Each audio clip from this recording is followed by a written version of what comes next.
Assalamualaikum warahmatullahi wabarakatuh.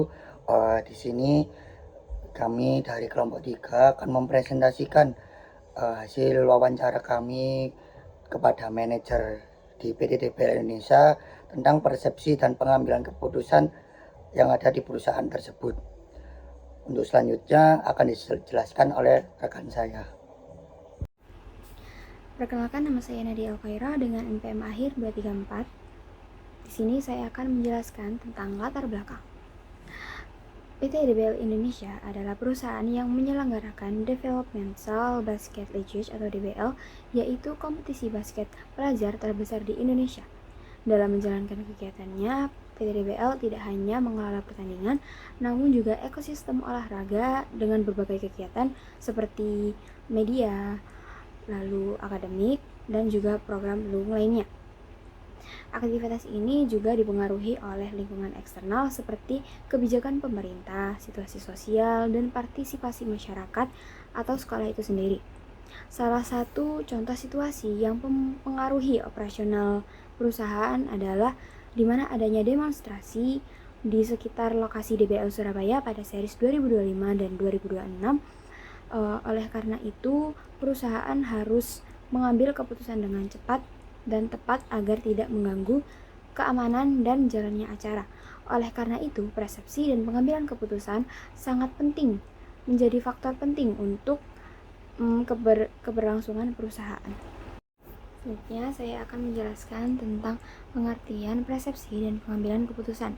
Menurut Stephen P. Robbins dan Timothy A. Judge, dalam buku Organizational Behavior, persepsi didefinisikan sebagai proses di mana individu mengatur dan menafsirkan makna-makna sensorik di lingkungan mereka.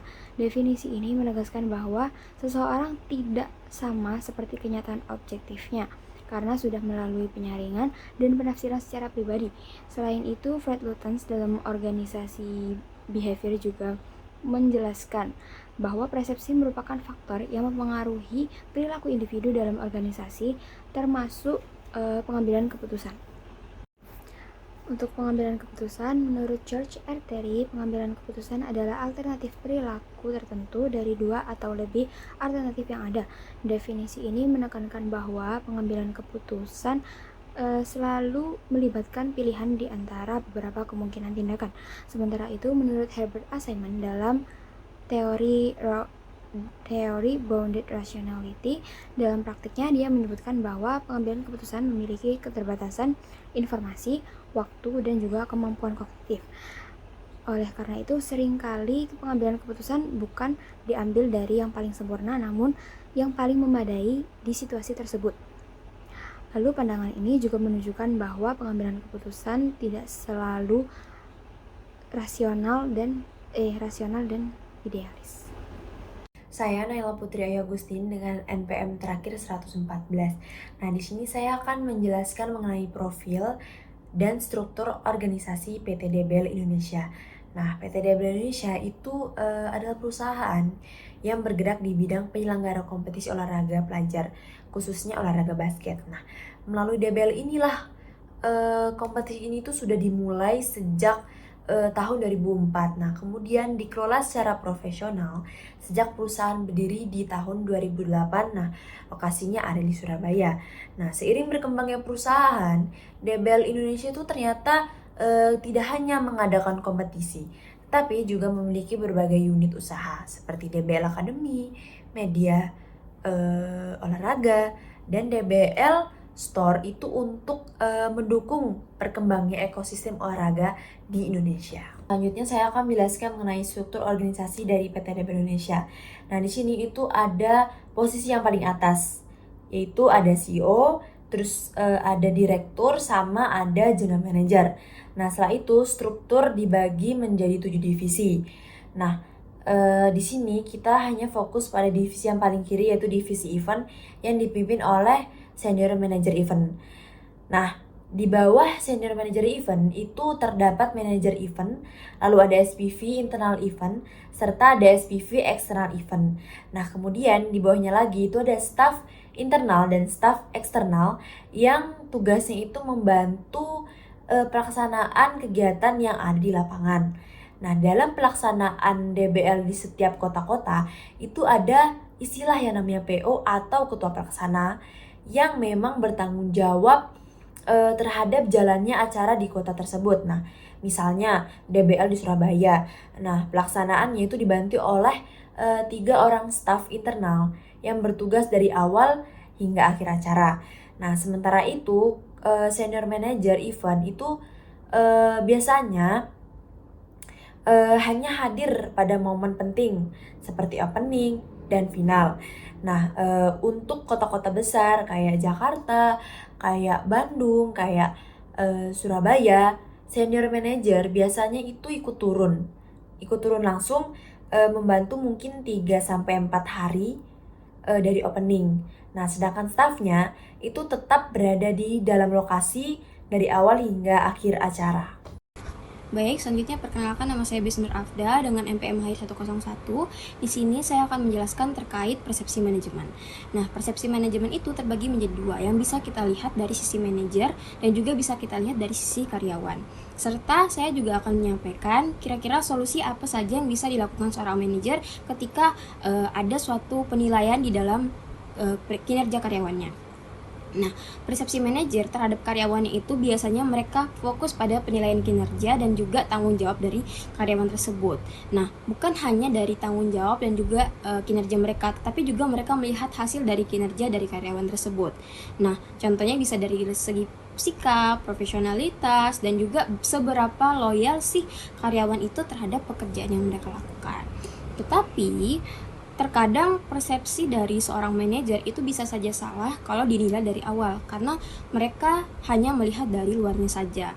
Bisa jadi terkadang di perusahaan itu ada beberapa karyawan yang mereka itu terlihat diam, tetapi ketika mereka melakukan tugas atau action bertindak, itu mereka kinerjanya lebih oke. Sedangkan ada karyawan yang biasanya mereka itu bisa memberikan ide, tetapi mereka dalam melakukan kinerja atau bertindak atau dengan secara teknis mereka itu kurang bisa menghandle gitu.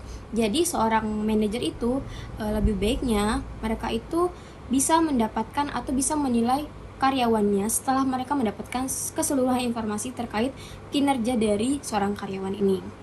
Nah, berbeda dengan persepsi karyawan itu mereka menilai sisi persepsinya itu dari seberapa loyal mereka terhadap pekerjaan mereka sendiri. Jadi mereka itu merasa telah bekerja semaksimal mungkin terhadap pekerjaannya. Sedangkan ada beberapa perusahaan yang memang di dalam suatu timnya itu kinerja karyawan ini nggak bisa dilihat secara maksimal karena mereka bekerjanya bersama-sama. Jadi kayak apa ya? Ibaratnya satu tujuan di perusahaan ini kan bakal tercapai kalau misalnya semua divisinya bekerja sama dengan baik. Nah, itu beberapa orang tuh kadang nggak terlihat di situ. Nah, solusinya yang harus dilakukan seorang manajer ketika mereka mau menilai persepsi dari karyawannya sendiri ini, itu mereka bisa melakukan yang namanya key performance indicator. Jadi seorang manajer itu harus punya yang namanya indikator untuk penilaian karyawan terbaik, karyawan yang emang benar-benar kinerjanya bagus, kira-kira itu dinilai dari yang namanya key performance tadi.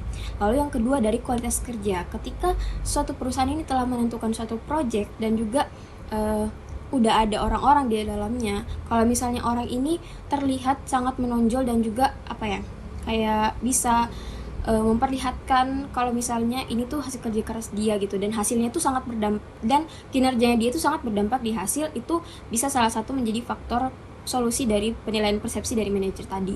Lalu yang ketiga itu kemampuan bekerja sama. Jadi seorang manajer menilai karyawan itu bukan cuma dari kinerjanya dia secara individu, tetapi juga bagaimana caranya dia bisa bekerja sama dengan divisi lain. Karena di sebuah perusahaan gak mungkin satu tujuan itu dicapai oleh satu orang saja, tetapi dicapai oleh setiap divisi yang dilakukan oleh bersama-sama orang. Lalu yang keempat, kemampuan beradaptasi dan juga menyelesaikan masalah. Jadi seorang manajer ini melihat karyawan yang baik itu tuh, atau karyawan yang kualitas kerjanya bagus, itu juga dari bagaimana cara mereka itu beradaptasi dengan lingkungan. Ketika karyawan itu sudah bisa beradaptasi dengan lingkungan, otomatis mereka itu bisa cepat mengenali dan juga menyelesaikan yang namanya masalah. Jadi kayak problem solvingnya bagus karena mereka udah tahu lingkungannya seperti apa. Baik, next saya bakal jelasin terkait pengambilan keputusan yang dilakukan di PT DBL Indonesia. Jadi, di PT DBL Indonesia ini menerapkan proses pengambilan keputusan yang diawali dengan analisis situasi. Nah, di rata-rata perusahaan itu sebenarnya yang namanya analisis situasi itu udah pasti yang dilakukan paling pertama ya. Karena kita harus melihat kondisi apa sih yang terjadi sehingga memicu adanya permasalahan yang sedang terjadi di dalam perusahaan ini. Nah, selanjutnya manajemen itu atau manajer ini melakukan pengumpulan informasi. Informasinya diambil dari siapa? Melalui karyawan-karyawannya. Karena kan yang mempertindak atau yang bekerja pada saat itu karyawan-karyawannya. Nah, di setiap di setiap divisi pasti ada yang namanya kepala divisi. Nah, kepala divisi itulah yang dikumpulkan untuk melakukan diskusi bersama manajer tadi sehingga ditemukan nih apa pemicunya dan kira-kira didiskusikan apa saja solusinya yang akan dilakukan.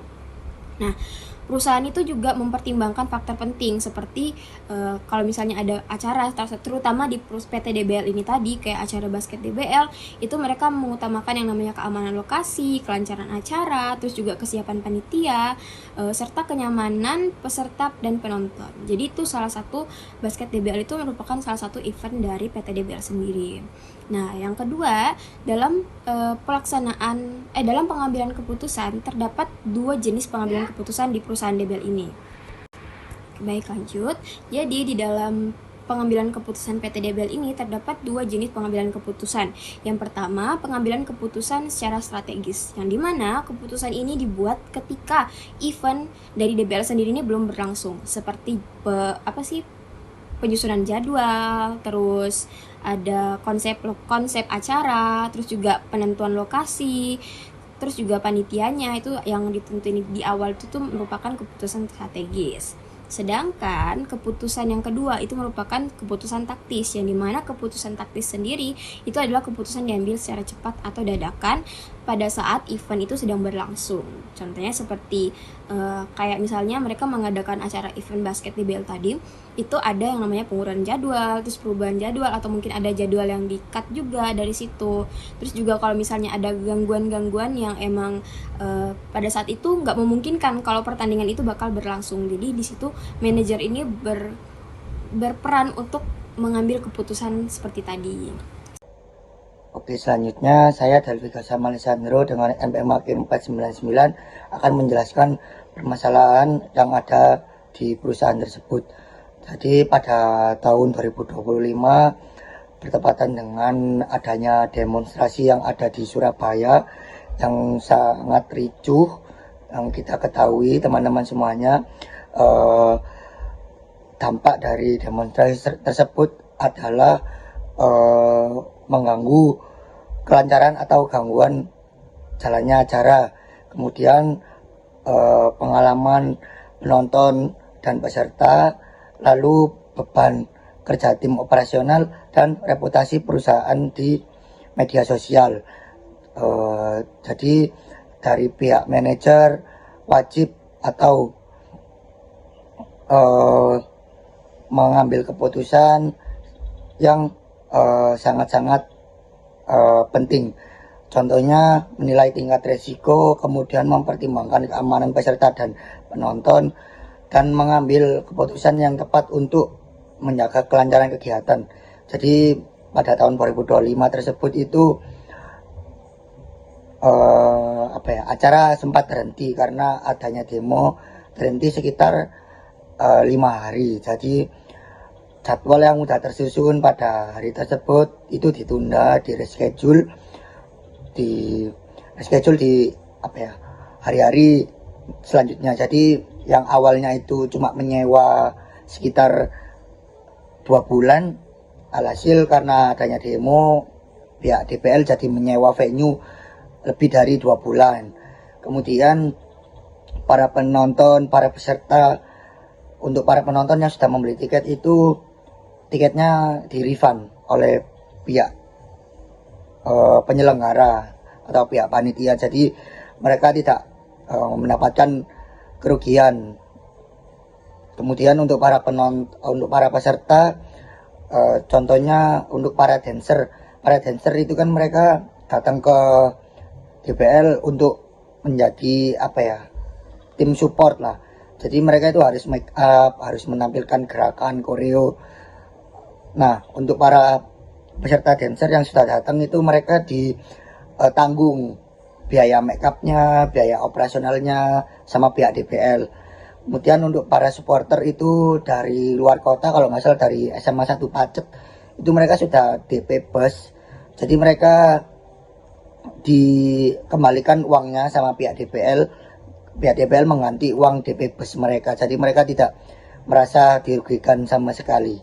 Itu untuk permasalahan pada perusahaan yang terjadi di tahun 2025. Kemudian di sini saya akan menjelaskan solusi yang diambil oleh perusahaan tersebut, yaitu koordinasi dengan pihak keamanan, contohnya dengan kepolisian, dengan guard, dengan teman-teman kru lainnya itu. Terus kemudian mereka menerapkan manajemen resiko, yaitu mengidentifikasi potensi gangguan dan menyiapkan rencana alternatif seperti pengaturan akses atau penyusunan jadwal. Jadi seperti yang saya jelaskan di slide sebelumnya, mereka menerapkan manajemen risiko. Jadi mereka lebih mempertimbangkan keamanan dan kenyamanan penonton dan peserta daripada melanjutkan pertandingan yang sangat beresiko tinggi kepada penonton dan peserta.